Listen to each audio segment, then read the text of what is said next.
శంకునేని Varun అనేటతను press meet పెట్టేసి ఆ కబ్జా చేసిన జాగాల గురించి మాట్లాడి దాని తర్వాత వచ్చేసి డబల్ బెడ్రూమ్ లబ్ధి గురించి మాట్లాడడం జరిగింది. నేను క్యాన్సల్ చేస్తా, ఇది చేస్తా, అది చేస్తా అని అంటుండు. మరి ఈ రోజు నీ ఇంటి ముందు వచ్చినావు, బయటికి రారాదురాబాయ్, ఏం చేస్తున్నావు, ఏడ దాచుకున్నావు, ఏం బీక్తావు చూపి. డబల్ బెడ్రూమ్ లబ్ధిదారుల సంఘం అధ్యక్షునిగా మాట్లాడుతున్నా. ఒకటే గుర్తుంచుకో శంకినేని వరుణ్, నీకు నీ అయ్యకు 3 సార్లు నిలబడ్డా సూర్యాపేట బుద్ధి చెప్పిర్రు. నీకు ఇంకా సిగ్గు రాలేదా? సిగ్గుంటే ఇలాంటి మాటలు మాట్లాడవు.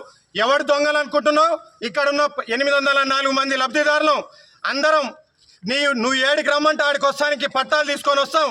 నువ్వు దొంగల్ని నిరూపించు. చేతగాని మాటలు మాట్లాడొద్దు. ఏదైనా ఉంటే నిజంగా నిజాయితీగా నిరూపించిన తర్వాత అభియోగాలు చేయాలి. 804 మంది లబ్ధిదారులు వాళ్ళు కుటుంబ సభ్యులు కిరాయిలు కట్టుకోలేక ఆస్తులు ఉన్నాయని అంటున్నావు కదా, ఎక్కడున్నాయో చూపి. ఎవరికి ఎవడు ఇచ్చిండు? జగదీశ్వర్ రెడ్డి గారు డ్రా తీపిచ్చిర్రు అన్నావు కదా, అక్కడ చెవులలో చెప్పిర్రు అంటున్నావు. మరి అప్పుడేం బీకినావు? 9 నెలలు 10 నెలలు అవుతుంది. అప్పుడు చెప్పలేంది ఇవాళ బీకుతున్నావు అను.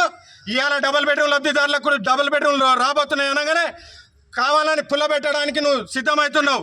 ఖబర్దార్ బిడ్డ, నువ్వు అనుకుంటుండొచ్చు లబ్ధిదారులందరం నీ ఇంటి ముందర కూర్చొని మేము తగలబెట్టుకోము, నిన్ను తగలబెడతావు నువ్వు అనుకుంటున్నావు. అర్థం చేసుకో. ఎందుకంటే మా కడుపు మంట. ఎందుకంటే మేము 50 మంది వికలాంగులు ఉన్నాం. అదేవిధంగా 804 మంది కుటుంబాలు ఉన్నాయి.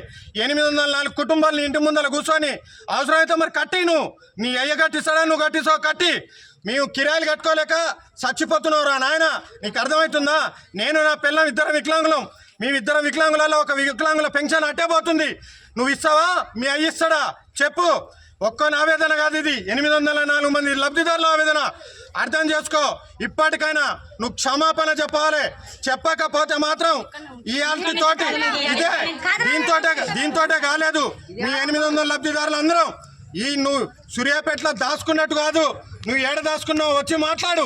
నువ్వు గ్రూపులల్లో, వాట్సాప్లల్లో, ఫేస్బుక్లలో పెట్టడం కాదు.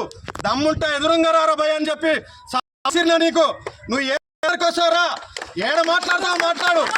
మాట్లాడడానికి సిద్ధంగా రావాలి. నువ్వు ఒక్కనివే కాదు, వేరే పార్టీల నాయకులుగా గుర్తుంచుకోండి. దయచేసి వేరే పార్టీల నాయకులుగా గుర్తుంచుకోండి.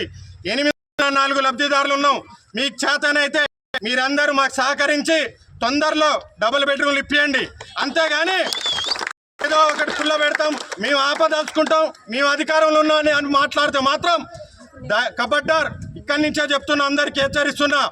ఇదే విధంగా మీరు ఎవరికైనా ఆపినట్టు మాకు తెలిస్తే మాత్రం ఖచ్చితంగా మీ ఇళ్ళకి ముట్టడించడానికి మేము వెనక్కి పోం. అర్థం చేసుకోండి. మేము అందరం లబ్ధిదారులం. ఎవడైతే ముందుబడి ఇప్పిస్తాడో, ఎవడైతే ముందుండి మా పక్షపడి మాట్లాడతాడో వానికి మేము ఓటేస్తాం వచ్చేసారి.